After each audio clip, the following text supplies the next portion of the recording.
Bom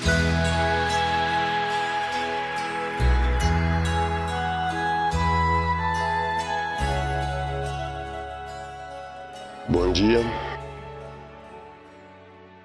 Vamos continuar meditando. Hoje é o terceiro dia que nós estamos meditando na Palavra de Deus, no livro de Mateus, no Evangelho de Mateus, no capítulo 24. Nós fizemos duas meditações. Ontem nós paramos no versículo 35. Hoje nós vamos dar continuidade a partir do versículo 36. Nós estamos procurando entender e transmitir o que nós entendemos. Ela fala de Jesus a respeito da sua vinda, a respeito dos últimos dias. Nós já caminhamos bastante, vamos concluir. Versículo 36 diz assim: entretanto, a respeito daquele dia e hora ninguém sabe, nem os anjos, nem os anjos dos céus, nem o Filho, senão exclusivamente o Pai. Jesus nos deu uma série de informações dos fatos que aconteceriam, que vão acontecer antes do seu regresso, antes da sua vinda. Mas falar sobre o dia exato, o dia, o ano X, ninguém sabe. Só mesmo Deus Pai, nem mesmo Jesus, o Deus Filho, sabia. E sabe, nenhum anjo, ninguém. Este fato é de conhecimento exclusivo de Deus Pai. O próprio Jesus está falando. Então, quando nós ouvimos pessoas, religiões, seitas, afirmarem que não, Jesus vai voltar o ano tal é o fim dos tempos, isto e aquilo, nada mais é do que engano, do que confusão. Porque absolutamente ninguém sabe. E mais, se Deus Pai não revelou ao seu Filho Jesus Cristo, Ele não vai revelar a qualquer outra pessoa.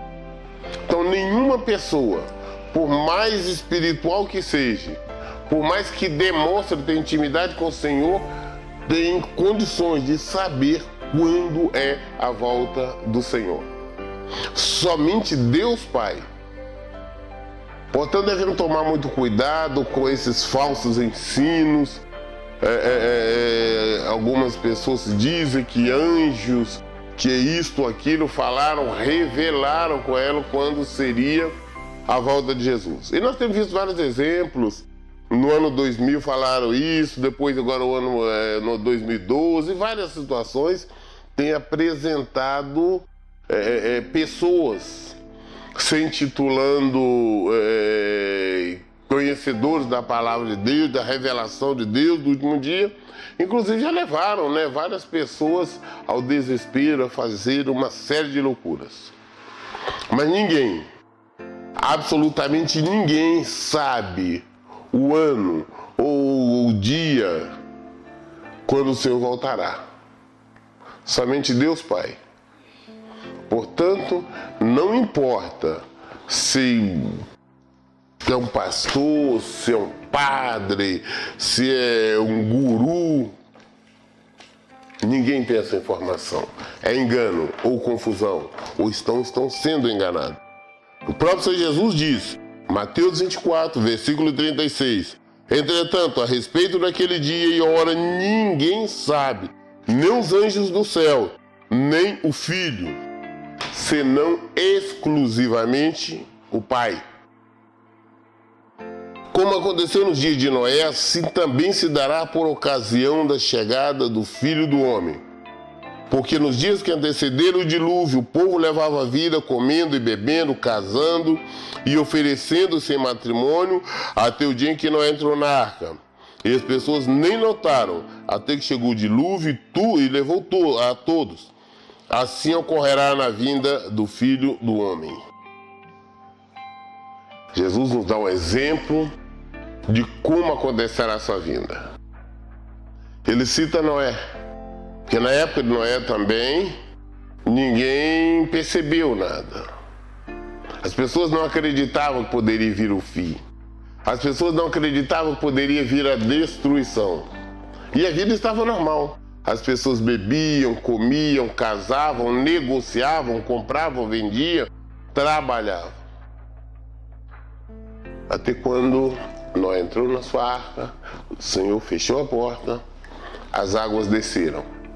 As águas desceram e durante 40 dias foi assim. Até que acabou com toda a vida. As únicas vidas que ficaram foram as vidas que estavam dentro da arca.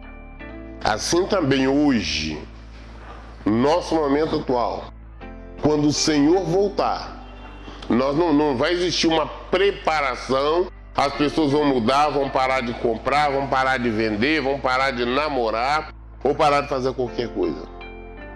É de repente. Jesus nos dá uma série de exemplos nos evangelhos.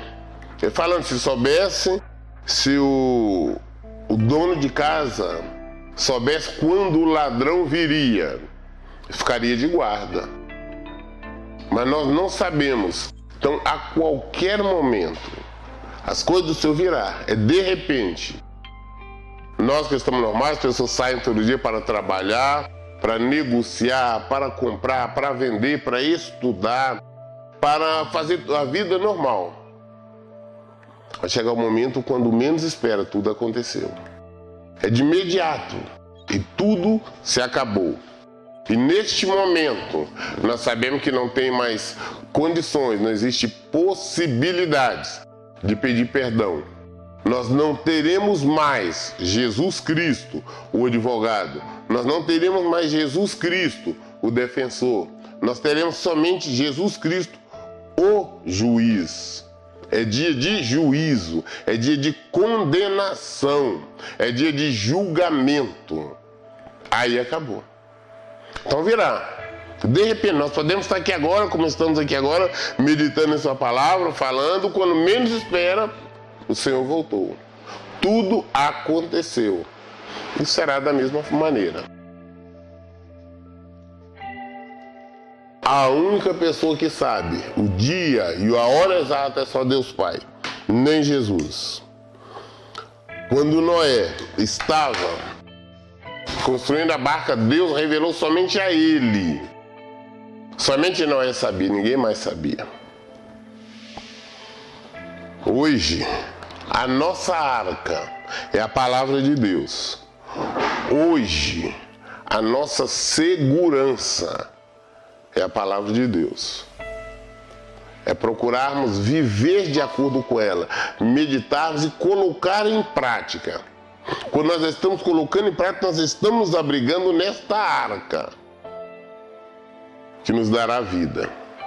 Porque todo o restante perecerá. Nós já lemos antes, estudamos até que agora.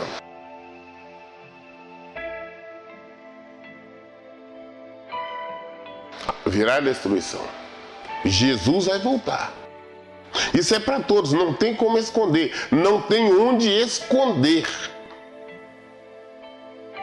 Não existe a menor possibilidade de alguém esconder e se escapar.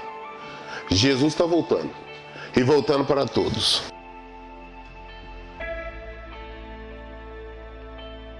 E as pessoas, 2 homens estarão na lavoura, um será arrebatado, mas o outro deixado. 2 mulheres estarão trabalhando, uma no moinho, uma será arrebatada, a outra ficará para trás. Por isso vigiai, porquanto não sabeis em que dia virá o vosso Senhor. Como é o arrebatamento? Nós poderíamos, vamos citar um exemplo maior, por exemplo, igrejas evangélicas pode estar lotada, cheia. Podem ter pessoas que vão na hora, serão arrebatadas. O que é o arrebatamento? É a pessoa subir em vida. Quando Jesus voltar, as pessoas que morreram em Cristo, o que é morrer em Cristo? Aquelas que viveram de acordo com a palavra de Deus. Aquelas que praticaram o seu evangelho. Essas primeiras subirão. Primeiros elas. A palavra de Deus nos fala muito claro a esse respeito. Paulo nos explica bem. Essas pessoas nos antecederão. Quem estiver vivo serão antecedidos pelos aqueles que morreram no Senhor. Então, elas primeiro subirão, e depois as que estiverem vivas, salvas no Senhor. Então, o que acontecerá? Pode ter duas pessoas juntas, duas pessoas saindo da igreja, ou dentro da igreja, um e a outra ficar. Pode ter marido e mulher, ou esposa subir, ou o marido subir, um e o outro ficar. Filhos, irmãos, para estar em toda parte, em todo lugar. Naquele momento, os salvos subirão. Mas eu tenho explicado ao longo do tempo que a salvação, salvo não é porque nós fomos a uma igreja, frequentamos um templo, não é porque falamos que somos do Senhor, mas sim porque vivemos de acordo com a palavra, porque nós praticamos o Evangelho de Jesus Cristo. Salvação no Senhor. E temos que entender que a salvação se conquista todos os dias. Todos os dias. Assim sendo, aqueles que estiverem salvos no dia que estiverem vivendo essa santidade, subirão primeiro. Serão levados. Serão levantados a encontrar o Senhor no céu nas nuvens. Esses subirão. Então, pode estar duas pessoas juntas, 3, 4, 5, várias pessoas reunidas, pode subir uma ou duas, ou pode não subir nenhuma, ou pode subir aquelas pessoas reunidas. Depende da santidade, da santificação de cada uma delas. Então, as pessoas subirão ao encontro do Senhor. As que não estão salvas, permanecerão ainda. Contudo, entender isto. Se o proprietário de uma casa soubesse a aquela hora viria o ladrão, se colocaria em sentinela e não permitiria que a sua residência fosse violada. Portanto, ficai igualmente vos alertas, pois o Filho do Homem virá no momento em que menos esperais. Por exemplo, que eu tinha dado quando Jesus fala a respeito da sua vinda, quando ele está dizendo que conforme se nós soubéssemos que o ladrão vai vir na nossa casa, nós vamos manter vigilância, nós vamos fechar as portas, nós vamos estar preparados aguardando o ladrão para nós o prendermos e expulsarmos. Não permitimos ser roubados. Assim também com esta preocupação nós devemos ter em relação ao reino.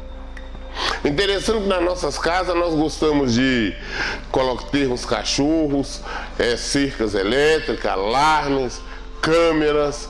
Gostamos de estar preparado para evitar assalto, roubo, sequestro. Nós deveríamos ter preocupação muito maior em relação ao reino. Todo o aparato que nós usamos para nos guardar os nossos familiares, nós deveríamos ter na palavra. É nos guardar, saber que a qualquer momento nós podemos ser chamados. Qualquer momento o Senhor pode voltar. E aí?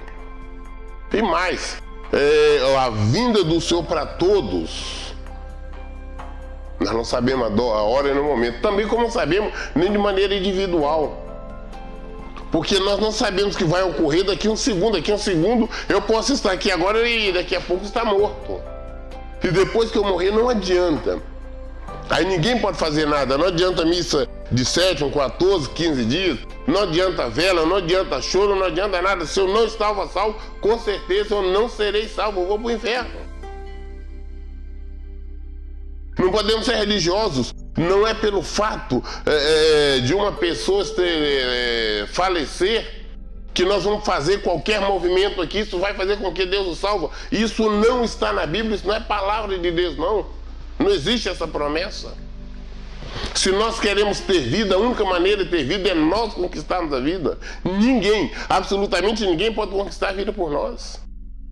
Se nós nos perdermos, se nós não estivermos vivos aqui, vivos, que eu digo, vivos na presença do Senhor, que a verdadeira vida é Jesus, é viver nele. Se nós viermos a falecer, não estando vivos em Jesus, nós padeceremos, sofreremos, morreremos por toda a eternidade. Por isso nós devemos andar em constante vigilância. Vigiai, andai em espírito, sabendo que a qualquer momento o Senhor pode voltar. Pode voltar para todos nós, pode voltar somente para mim, para você, para qualquer outra pessoa. Temos consciência que enquanto estivermos vivos, estivermos em carne aqui, nós podemos conquistar a vida. Mas depois que partirmos, ninguém, absolutamente ninguém pode conquistar a vida para nós. Ninguém. Pessoa alguma, nada que se possa fazer, para mudar essa situação pode ser feito. Nem Jesus pode salvar quem morreu no pecado. Porque senão ele estaria indo contra a própria palavra dele. E a palavra do Senhor é real, a palavra do Senhor se cumpre.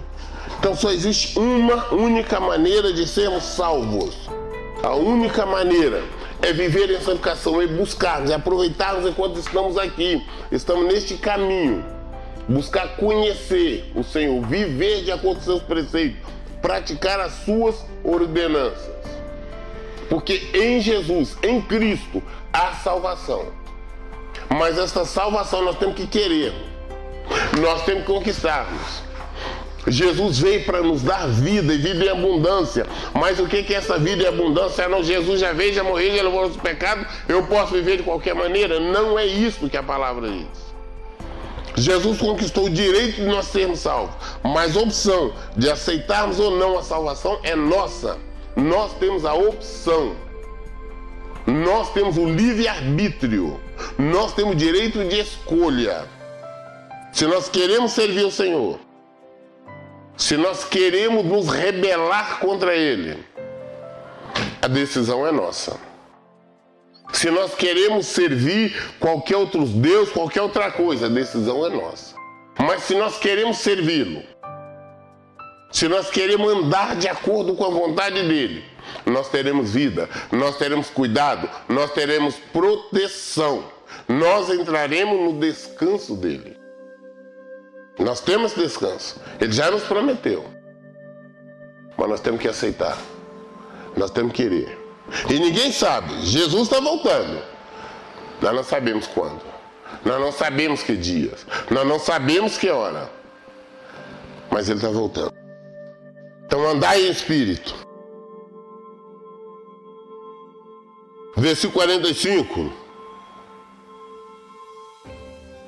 Sendo assim, quem é o servo fiel e sábio, a quem o Senhor confiou o de sua casa, para lhe dar alimento no seu devido tempo? Feliz aquele servo a quem o seu Senhor, quando voltar, o encontrar agindo desta maneira. Com certeza vos afirmo que o Senhor confiará a seu servo todos os seus bens.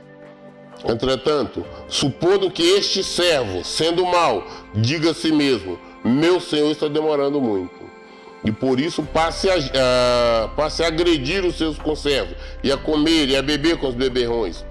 O Senhor, daquele servo, virá num dia inesperado, e numa hora que o servo desconhece, e o Senhor o punirá com toda severidade. Ele dará um lugar ao lado dos hipócritas, onde haverá grande lamento e ranger de dentes. Isso aqui é muito bem aplicado exatamente a todos nós, vamos começar a falar, por exemplo, dos líderes religiosos, né? Os líderes eclesiásticos, pastores, bispos, missionários, padres, todos. Também vamos incluir os chefes de família, os pais de família, as mães. Todos nós que temos liderança de alguma forma. Porque nós somos sacerdotes do nosso lar. As mulheres são sacerdotisas lá. Nós temos a obrigação, por exemplo, de educar, de cuidar dos nossos filhos, mas principalmente de educar.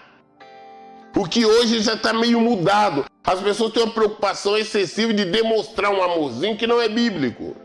Satisfazendo a vontade e os desejos carnais dos filhos, permitindo que façam uma série de coisas erradas. E na verdade é um incentivo ao erro.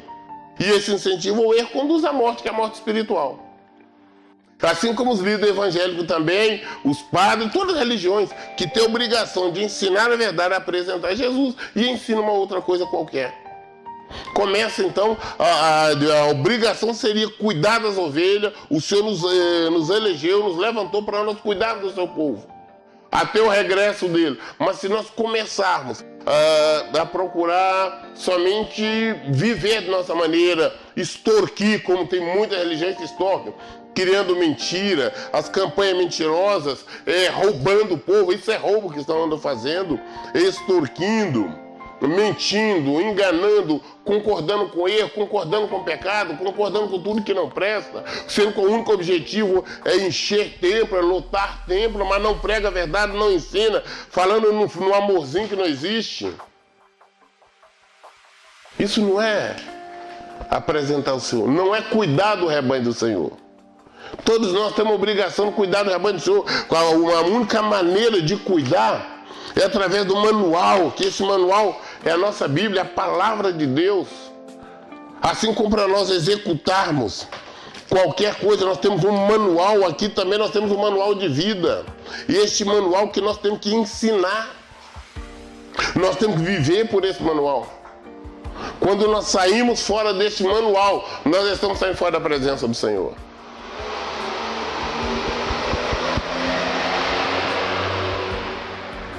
Existe uma responsabilidade. O Senhor nos deu filho, filhas. Não é para ser um bibelô. Não é para nos divertir, não.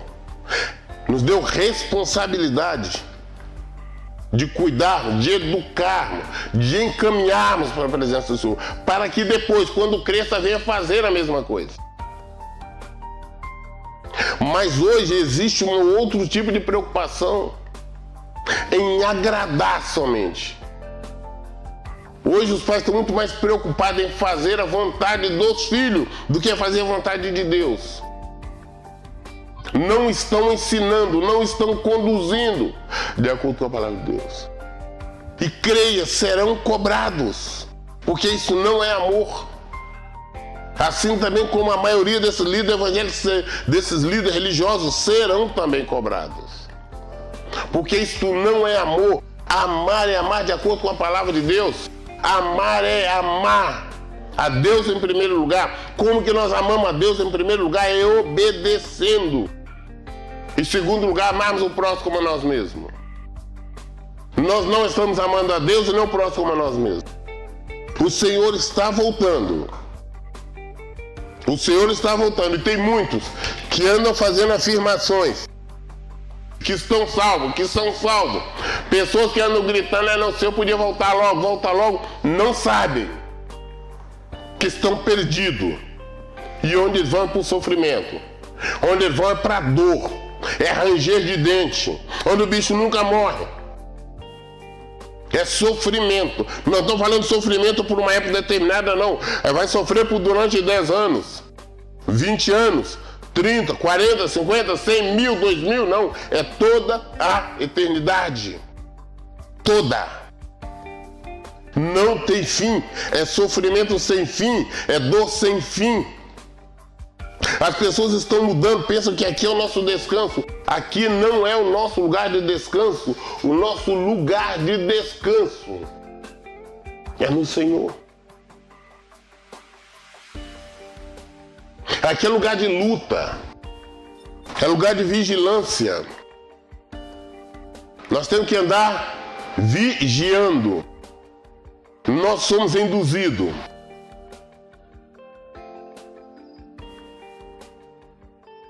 Induzidos pela carne, pelo nosso adversário, fazendo crer que aqui é um lugar que nós temos que ser felizes, nós temos que viver em alegria, nós temos que ter tudo.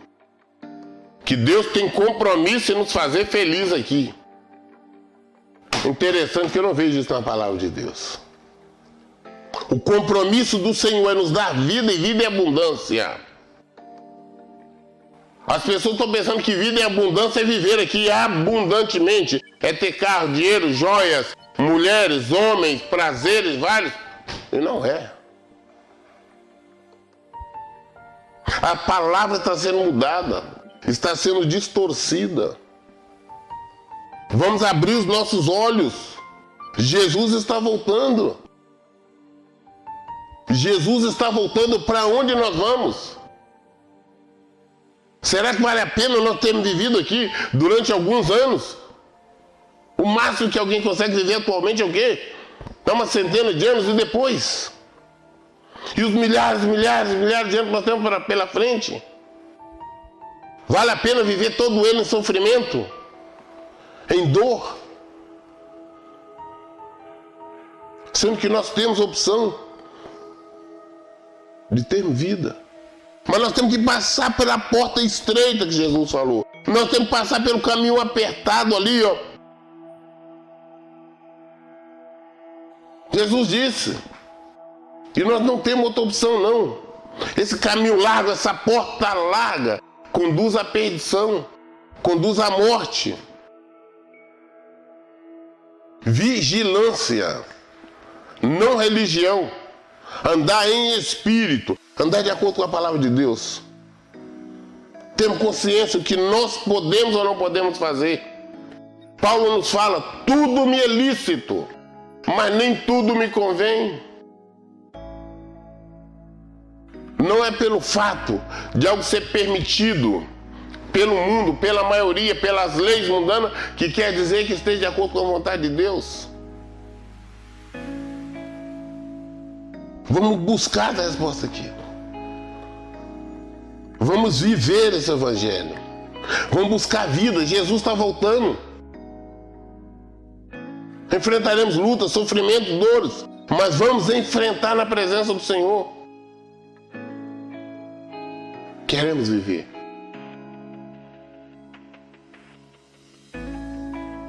Tribulações virão. Sofrimentos virão. Jesus não nos engana. Ele nos alertou sobre tudo isso. Mas nos promete vida. E saiba, existe vida, mas também existe morte. A escolha somos nossa. Vamos pensar sobre isso. Vamos meditar sobre isto. Vamos mudar. Vamos transformar. Viu, Senhor?